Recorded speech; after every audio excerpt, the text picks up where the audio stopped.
Without further ado, I'd like to welcome our panelists to the stage, please.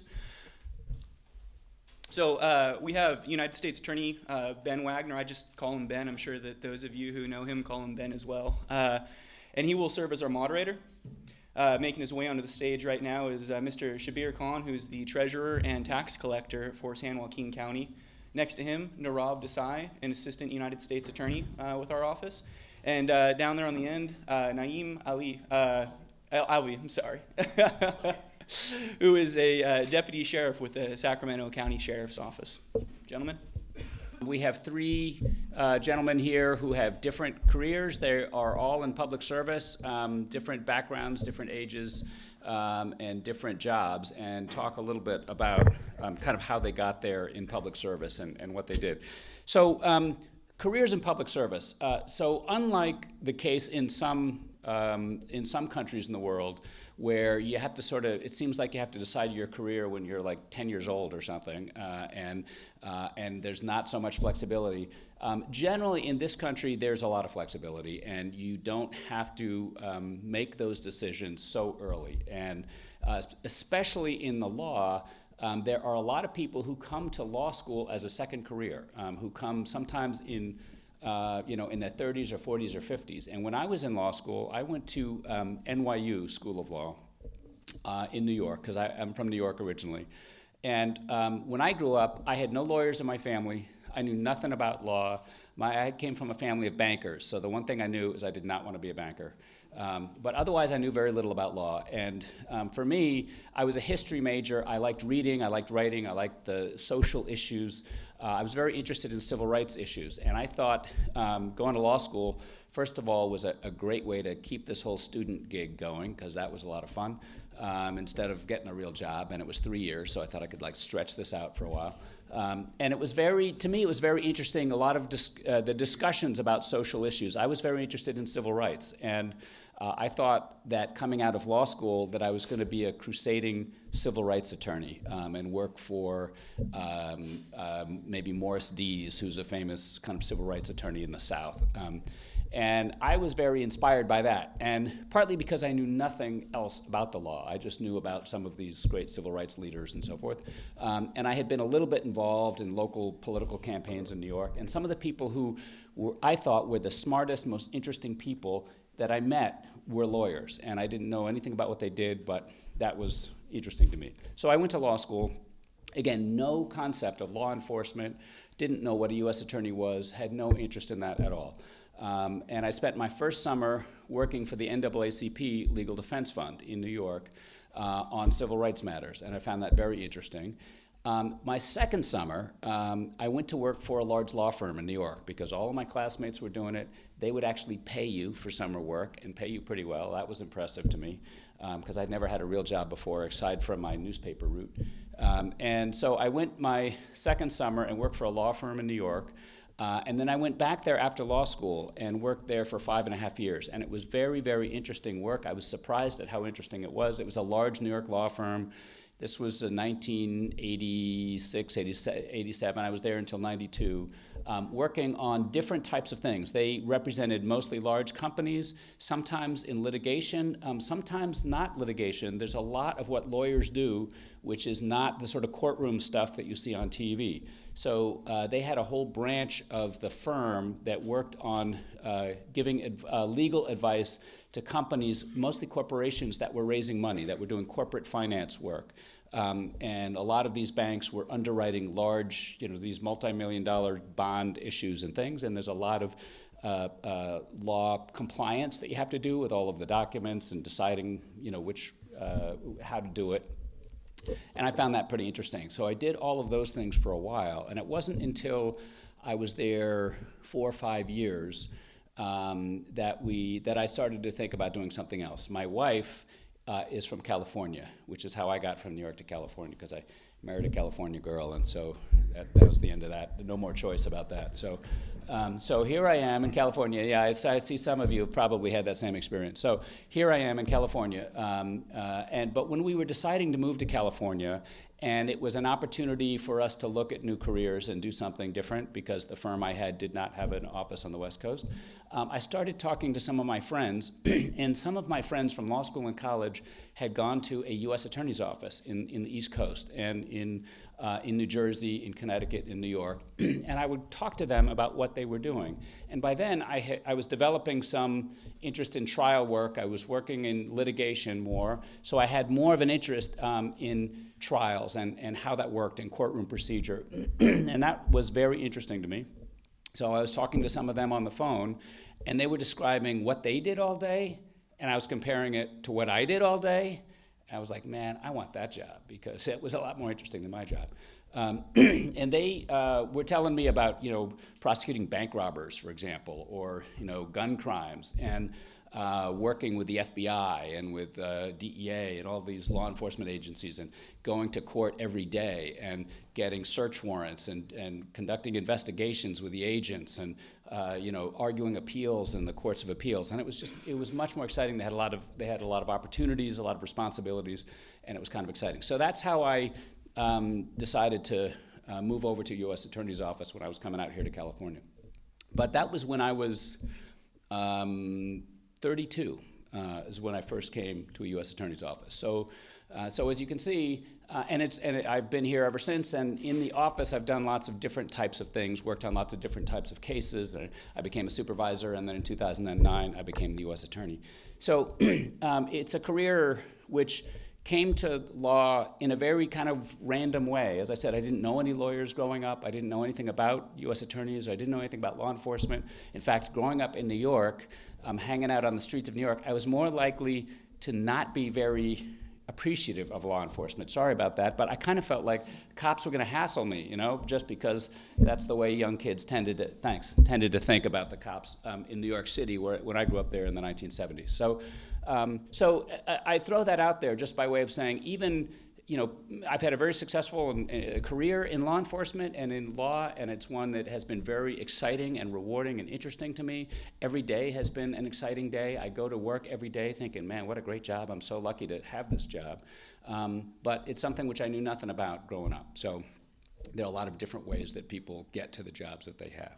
So with that, let me start with Shabir, actually. And Shabir has a job in public service as the treasurer tax collector of San Joaquin County, which is something I don't know very much about.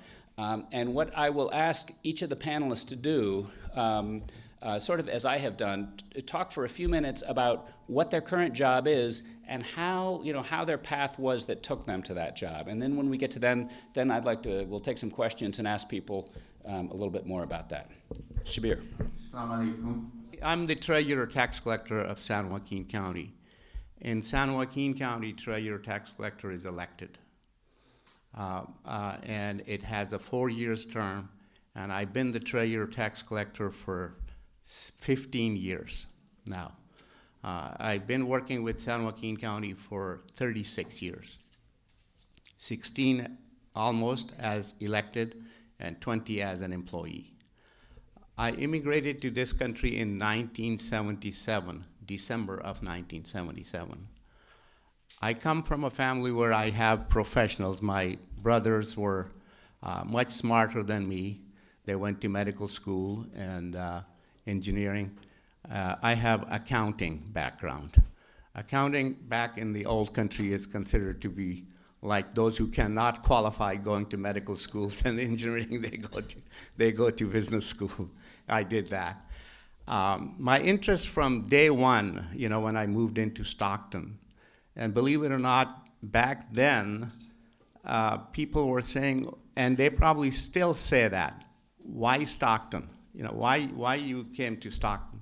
My reason for coming to Stockton was because my brother sponsored me, and he was living in Stockton, so that's why I came. So in the beginning, I had interest in public service, and I was told at that time by my community and some of other people that, oh, immigrants, government job, no way, you're not gonna get it. So I said, well, I'll keep trying.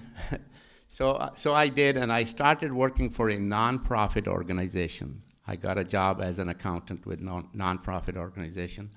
I worked there for 2 years.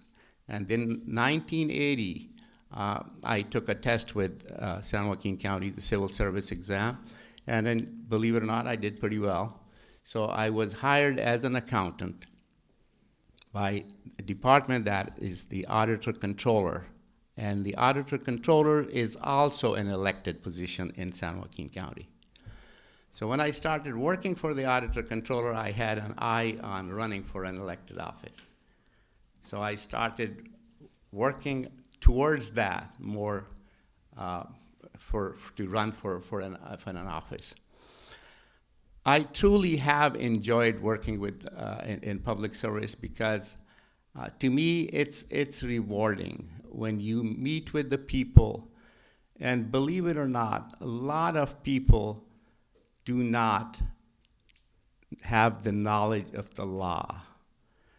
You know, when I ask my staff what's the rewarding thing, including myself, when a taxpayer comes in and leaves our office and knowing when we explain them the law, knowing satisfactorily that they understand the law, and then we think that's the rewarding thing, still it is.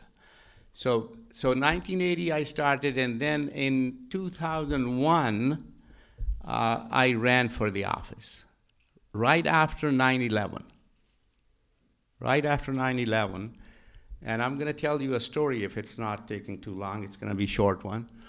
My consultant at that time told me to hide my identity going out in public because of 9/11. And I said, okay, I will do that. Well, how can I do that with my heavy accent, my look and everything? But that was his advice. So there was a candidates night where all the candidates were invited, including congressional candidate, the state, and I was invited as a candidate too. So when I walked into, I was at a fundraising event at my friend's house before that. So when I came late into that event, and when I walked in, and they asked me for it, because there was a dinner included in that. And I said, no, I don't feel like eating. And say, oh, lucky you, you'll be the first speaker. So when I was walking towards the podium, and I thought about it in a split second, and I guess God helped me in that, if you say it that way, or I can say that I was honest. So when I walked up to the podium and I said, no, I'm not gonna hide my identity. I started by saying that I was born and raised in Pakistan. And my consultant was sitting in the audience, and he shook his head. He said, he's done. And then I went on why I'm a qualified candidate. Went on the qualification and everything.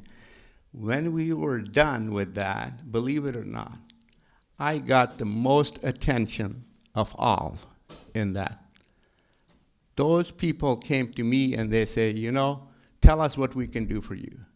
We'll vote for you, we'll work for you, because one lady said, you are the honest man. So that's what we need the treasurer to be, the honest person. So then I told Steve Reed, I said, you know, and he said, well, it worked. And it did. And my opponent, after 2 weeks, then he called me and he says, I don't know how he walked the precinct or whatever he's done. He found out, then he called me and he says, you know, I'm withdrawing my name. So then I became unopposed. So ever since that, I am been elected. And the other secret about government jobs that I'm going to tell you is that back when I started, I think that probably was true. The public sector was not paying as much as private sector was. And here's the secret. Now, at least in San Joaquin County, I can tell you, pays more than private sector. And plus the benefits that you, retirement and other benefits that you get. It's been 36 years, and I still enjoy it And like Mr. Wagner is saying that he likes to go to the office, I do the same. I love it. One taxpayer happy out of my office makes my day. Thank you. Good morning. My name is Nirav Desai. I'm an assistant United States attorney here in Sacramento. I work in Ben's office. Ben's my boss, so I got to be careful today. But I've been in the office for about 3.5 years, coming up on 4 years now. And unfortunately, fortunately or unfortunately, my story to how I got to this job is just as complicated as Ben's. So there's a bit of history to it. But before I get to that, what I do in the office is I work in the criminal division. I'm one of what we'd call a line prosecutor in the U.S. Attorney's Office, and I handle a lot of different types of cases, but I work predominantly on white-collar cases, so these are like fraud cases, embezzlement, tax cases, things like that, as well as on human trafficking cases, predominantly involving folks who are forced into labor, compelled to work by their employer or by another individual or by a homeowner. We try to identify those cases in the community and prosecute those federally. And in connection with that, I do a lot of outreach to various service providers and other groups on how to identify human trafficking victims and reporting that to law enforcement. And so, like Ben, I love my job. It's a great job to go to every day. It's exciting. There's always something new every day. There's always something I don't know how to do that comes up every day, which requires me to go find out how to do it, which is an exciting part of the job. It's really enjoyable to be able to try to help the public or feel like your work means something every day and that you're doing something that might help your community. And you always feel like, in this job, I always feel like I'm doing the right thing and I'm expected to do the right thing, expected to do the thing that is just and that is fair, and that's a really important thing for me personally in the work that I do in this job, and having Ben as my boss and his view of how this job should work allows me to always keep that pretty simple, straight and narrow and honest and meaningful mission in sight. So stepping back, the way I got to this position, I didn't come to the U.S. Attorney's Office until I'd already been practicing law for about 8 or 9 years. My story, I'll touch on some things that have been mentioned already this morning, but my folks emigrated to the United States from India back in the early 1970s, and they were fortunate to have professional backgrounds. They didn't come to the States with a lot of material possessions, but they did have their education. So education was really quite important in our family growing up. This might be a familiar story, but there was basically kind of 2 or 3 professions that were seen as maybe the way that you would carve out your niche in life, and that would be maybe medicine or business or teaching mathematics or something like that. And so I always saw myself to be on that track. And I was also fortunate that my parents were pretty open-minded about career paths. Worked really hard growing up, and I share some of this for some of the younger folks who are in the crowd, just to kind of give you a sense of where I'm coming from. Ended up going to college at UC Berkeley for 4 years. I majored in history as well. My father was a lover of history, and I picked that up from him and really enjoyed reading about history. And I also took all the science classes that I would need to go to med school, although I never ended up using those things. I really liked language, and I took several undergraduate law courses when I was in school that focused on what's called jurisprudence, which is essentially like legal philosophy and entertainment law and international law and things like that. And I really fell in love with the idea of using language to advocate for a position, and really rhetoric. And so I ended up taking a job after undergraduate school in a law firm for about a year, just to figure out if this is something I could do. And I figured out that it was. And so I applied to law school and got a nice scholarship to come back here to Sacramento at McGeorge School of Law here in town, and went to law school there. And I never actually wanted to work in government. I never saw that as a goal of mine. I had no other lawyers in my family. I didn't exactly know how to get to a certain job, or what were the best jobs, or what were the most exciting jobs. And so I figured I'll just aim myself for a job that pays really well and in the private sector basically was that kind of job. So, a lot of opportunities came up during law school to work in government, and I worked for some folks in law school who said, "Oh, you should work for the Centers for Disease Control or the National Security Agency." And I said, "Oh, no, but I want to work for a law firm because it's going to pay well and be comfortable and secure and that kind of thing." I just didn't know I didn't have an exposure to government. I didn't have an exposure to what government lawyers did, and so I probably missed a couple of opportunities there. But that's just life. So. Eventually, I ended up in the private sector working at what you'd probably consider a corporate law firm, like a regional law firm here, about a 130 lawyer law firm here in town, working on basically commercial disputes, business disputes, basically company X versus company Y fighting over a contract or something like that. And I found that to be, it was interesting work. It was exciting at times, but similar to what Ben mentioned, it wasn't always the most exciting or fulfilling work, and I really felt a pull towards something that had a little bit more contribution to the public more generally. And I eventually ended up having an opportunity to work for a couple of federal judges, as a research attorney. So federal judges have a staff of lawyers who work for them and do research and write memos and inform the judge about various aspects of the law relative to a case they might be hearing. And so it's a kind of behind-the-scenes job. It's public service-oriented type of job, and it's really quite a lot of fun. You do a lot of reading, a lot of writing. You feel like you're part of the process of helping adjudicate disputes between various parties, and that was really quite fun as well. But I still felt myself being pulled towards something that had a little bit more impact and a little bit more meaning broadly, and a number of jobs at the U.S. Attorney's Office came up. And I applied for all of them. I think it was 14 positions I applied for.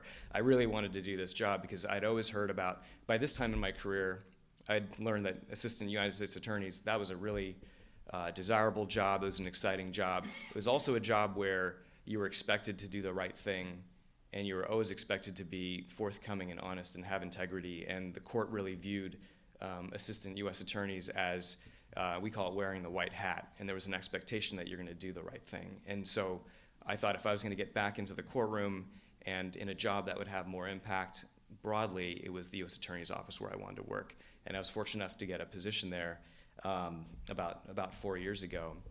And so that's a long and meandering sort of background, but I hope, especially for folks who maybe don't see themselves as having the path to government service or to law enforcement, that's kind of my sort of meandering path to how I got into law enforcement. It's been quite a rewarding job, and I feel like every day when I go to work, I get to do the right thing and do something interesting. And that's just a little bit about how I got to where I am. Assalamu alaikum. Good morning, ladies and gentlemen. My name is Naeem Alvi. I'm a deputy sheriff for the Sacramento Sheriff's Department. I've been a deputy for 5 years now. I started off my career working at the Rio Casablanca Correctional Center. It's a jail in Elk Grove. I did about 4 years over there. A little over a year ago, I transferred to the courthouse, and I got to work over there in downtown. And within the past 5 months, I got to be part of a brand new unit called the Community Relations Unit. The mission of our unit is to look both within the Sheriff's Department and the various communities we serve to identify ways to strengthen relationships, enhance trust, increase transparency, to heighten the delivery of our services. I said a bunch of words that you probably don't know what that means. To break it down in the simplest form, our job is to make sure people like the Sheriff's Department. And how do we do that? It's coming out to events like this, going meeting with religious leaders, business leaders, everyone in the community. We want people to know that they have a voice, and we are not what the media portrays us to be. For the past couple of years, social media has really given a negative outlook on law enforcement. Some justified, some not so justified. So we want people to know that what you see in the East, in the South, in the Midwest, wherever you see a 10-second snippet of a YouTube clip, doesn't represent all law enforcement. We want people to know that we are here to serve you guys, and we are doing the best that we can, but we can always do a little bit better, which is why we need to talk to you guys about how we can improve our jobs too. That's my job right now, but my history behind how I became a deputy sheriff is that I was born in India. I came to America with my parents and my sister in 1990. I was 5 years old. Grew up in a one-bedroom apartment living in Fremont. My parents pushed for education just like a lot of Muslim communities, a lot of Indian, Southeast Asian communities do. My sister was a straight A student. She went to high school and college, finished top of her grade, and she's working in Google. She does a bunch of jobs doing computer science stuff that I have no idea about. But she raised the bar for education so high, and I was not that person. I would come home from school and go play sports with my friends and not focus in school. My sister would come home and she would start studying immediately, and she wouldn't stop until she went to sleep, and she'd all over again the next day. Me, I'd come home, go out, play tag, play football, do whatever with my friends, and then do my homework and watch TV. I would get A's, B's, and some C's, but I never lived to my sister's expectations that my parents had for me. And that really hurt me a lot because I thought I did the best that I could, but because my goals were a little bit different in school and in personal life, it hurt me because my parents said, look at your sister. She's doing so good. She's a success story, and look at you. You're getting A's and B's, but you're getting C's. You can do so much better. But I always told them that I'm not my sister. I'm my own self, and I'm happy with what I'm doing. I'm happy with what I am, and it's for them to understand that. So just about law enforcement, I remember when I was about 6 or 7 years old, we came home from shopping, and we lived in an apartment on the first story. I remember my dad opened the door, and our house was empty, and we heard someone running from the backyard. So we literally just missed a burglary in progress. And I remember my parents were freaked out. And I've never seen that before in my parents' eyes. I mean, they've always been strong. They've been, my foundation. And to see them scared and seeing them nervous, it shocked me. I was like, well, you're supposed to solve everything. What's wrong? And, they called the cops, and we waited in the parking lot. And when the cops came, my parents had a sigh of relief. And they're like, you know what? It's going to be okay. The cops are here. The good guys are here to take care of us. And that impacted me from an early age. The thing that I saw was just by the mere presence of a uniformed personnel. They didn't arrest someone. They walked through the house and said, okay, it's clear, go call insurance or whatever you got to do, but that's all they can do. But just because of their mere presence, it caused my parents to calm down and to relax, and that impacted me. Because there's not that many jobs that you can kind of do that. By just you being there, at someone's very worst time, you come in, do your best, and you try to make the situation a little bit better. So in the back of my mind, since I was a little kid, I was like, oh, that's a cool job. That'd be pretty cool to do. But I never really thought I was going to be a cop. My parents pushed me to be a doctor, a lawyer, just like what everyone else here is saying. My entire family is all engineers and finance and business. And I started off doing computer science in college, and I was looking at equations and math. There was like 3x plus 7y equals 82. And I'm like, there's numbers and there's letters, and it's supposed to equate to this. And I'm like, I don't get it. So I kind of knew at the point, I was like, this is not for me. So I went on a whim and took a criminal justice class. And listening to the laws, the history behind the laws, and my professor that was a former cop, telling stories about, things that I did, the exposure that I got to see that no one else can really say or do, it intrigued me. So I started taking more classes in criminal justice, and I kind of came to the realization that this is what I want to do. And I didn't know how to tell my parents because, they were pushing me to be in computers and, the stereotypical Indian job. And when I told my dad, I was like, hey, you know what? I think I want to be a cop. He was like, okay, do what you got to do. I was like, oh, it was that simple. Okay, that's cool. And then when I told my mom, I think I crushed her because she looked at me and she's like, what'd you say? I was like, I want to be a cop. She goes, no, you're not doing that. Straight up said no. And I was like, what do you mean no? I'm not asking for your permission. I'm going to do it. I'm just letting you know what I'm going to do. And she goes, no, you're not going to do that. And I was like, why not? What's the problem? And she goes, it's not a respectable job. And I was like, I've lived with you my entire life. I've never heard you say once anything bad about law enforcement. So where's this anger, hostility coming from? And she wouldn't say anything. She's like, no, you're not doing it. You be a cop, you're leaving the family. You're going to be exiled. You're gone. So me and her were going back and forth because I'm stubborn. I get that from her. So I said, no, well, I don't care. I'm going to do this. I have to do the job, not you. So I'm still going to pursue this. So there was a lot of threatening going on, like leave the house. And I packed with the bag. She goes, stay home. Don't go anywhere. And I'm like, all right, whatever. And then I started talking to my grandparents, my uncles, my aunts, my family friends. And I told them the same thing, like, I want to do this. And they kind of said the same thing, don't do it. It's not a respectable job. And I said, why? What's the reason behind it? And they kind of told me, they're like, well, back in India and where we grew up, the cops are very corrupt. They are very uneducated. They're very untrained. And I was telling them, like, that's not the case over here. I understand what happens over there, but you can't come to America and assume what happens over there is the same thing that happens over here. But they wouldn't take it. They wouldn't understand it. They're like, no, that's all we know. We are scared of the cops. We'll smile at them and, shake their hands or do whatever, but I don't trust them because that's what they've been exposed to. So this happened for the course of 3 years, me showing people, well, no, being a cop in America is completely different. There's tests you have to take. There's a psychology test. There's a background test. You have to go through an academy. You are very well trained and very well prepared, unlike what you might know in India, Pakistan, and other Southeast Asian countries. And so when I finally started to win them over, my mom threw a curveball at me, and she goes, well, if you're a cop, what parent's going to want to, send their daughter off to marry a cop? I was like, I thought it was a scare tactic. I was like, no, that can't be the case. I don't believe that for a second. And my response was like, if that's what they think, I don't want to marry into a family that thinks like that. So she's like, okay, well, you'll see. That's what she said. I'm like, okay. So I paid my way through the academy, and I paid about $5,000 to go through the academy. And I never got the support from anyone in my family or my friends. They all said, why are you doing this? You're brown. You should be in computers. You should be in the Bay Area doing Silicon Valley jobs, not be in the police academy and trying to live out this silly dream of yours. So it was really me against the world. And, when they realized that I paid $5,000, it blew their mind. They're like, what are you doing? You went to college, you paid for that. Now you're paying to do another job? If you were a business major or, finance or whatever, you would have a job by now. But instead, you're paying to do more additional training.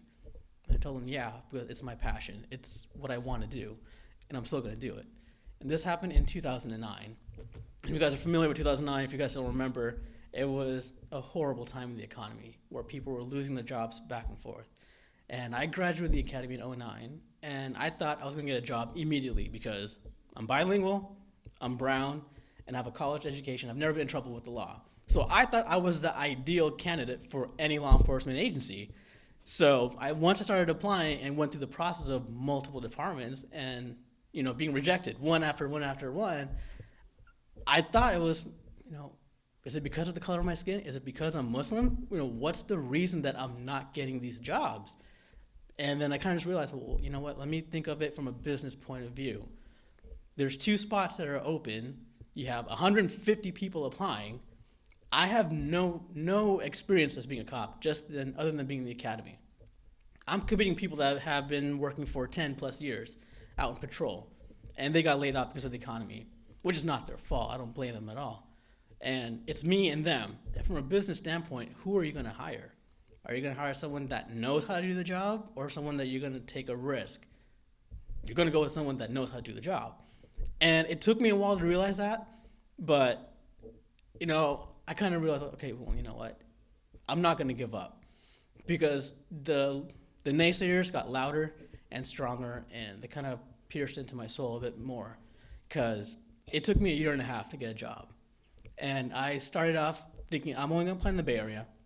That's where my family's at. So I was like, I'll go back there. It'll be a good way to go there and, reconnect with my family.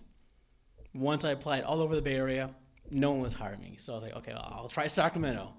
Tried Sacramento, no one was hiring. And I was like, oh my God, what's happening? So I went down to SoCal, started applying Riverside, Oxnard, Beverly Hills, all these departments, and no one was hiring. And I was like, I screwed up, I messed up big time because I just wasted about 2.5 years trying to reach my goal when everyone in my family is saying, you're silly for doing this because you're not going to do it. And I was like, I can't believe they're right. I can't believe they're right. And then lo and behold, one day Sac Sheriff calls me and goes, hey, you still interested in our department? We'll start your background right now. And I was like, I'm interested. I don't know if I remember applying with you guys, but I'm down. Let's go. Let's do this. So I got the job. Even when I got the job, people still were like, you're never going to pass probation. You're still not going to be anything in this department. You're going to be a nobody. And I still had the naysayers. And it was weird because I'm like, I'm doing as much as I can to prove people wrong, but they always find something to nitpick on. And the funny thing was, when I became a cop and I passed probation, all that kind of stuff, I was settled and I was ready to do the next step in my life, which is to get married. And obviously, if you guys know it, you're not supposed to date in Islam and Southeast Asian culture. So the process of getting married is kind of like online dating. You get a picture of a person and a quick bio, and then you go, okay, mom, I like this person. You talk to her parents about it. And mine was my picture, my name, where I grew up, and it's a deputy sheriff. So my mom would call people up and goes, hey, my son likes your daughter. Can he talk to him? And he goes, oh, yeah, what does he do? Well, he was born in India. He's over here. He's a good job. What does he do? Oh, he's a cop. Click. And it's like, hello? And it happened over and over and over again. And I was in shock. And I was like, really? That's the way it is, huh? And she's like, I told you, people do not respect cops here. And it took a long time for me to understand that, and which is why it's my goal, my mission, to come out here and talk to the general public and tell people that what you might have these preconceived notions of law enforcement or whatever in other countries, it doesn't have to be that way over here, and it's not that way over here. And I want to get my message out to let people know about what I'm doing, the journey that I went through, because a lot of my friends that are Southeast Asian people that want to be cops but are scared to pursue it because they know it'll be the same journey as me. And I never had anyone that looked out for me. I didn't know any cops. No one in my family was in law enforcement, so I was the first one. I'm the black sheep of my family, pretty much. I still am. So now I have friends saying, oh, well, you're our example. Like they go and tell their parents, like, hey, he's doing it, and he has a good job, so why can't I do it? So now more and more of my friends are in various stages of applying with a department or in the police academy right now, and it's a great feeling to know that, if my story can help one person, I think it would be a success for me. And, that's pretty much my story. Thank you so much.